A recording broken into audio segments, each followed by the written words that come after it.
In this video, I'm going to show you how to do API calls in make.com. Now, this should be a quick and easy process video. All you have to do is to follow these instructions. If you need to use a newly released API endpoint right away, make API call module will do the trick. Now, this should be used in Shopify Airtable, Google Sheets, Twitter, and Slack. Since these are the apps that are the updated most, having the API call guarantees you full API access via Make.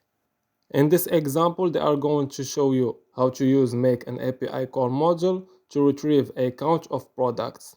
Naturally, there is an available Shopify API endpoint to perform this action.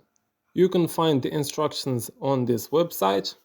Now, to set up Make an API call module for a Shopify API endpoint that is not available as Make module, the endpoint we are going to call allows you to get a list of orders from your Shopify store. You can make an API call to retrieve a count of products on Shopify, and the instructions will be available on this website as you can see. So this was an easy and quick process video. As always, thank you for watching.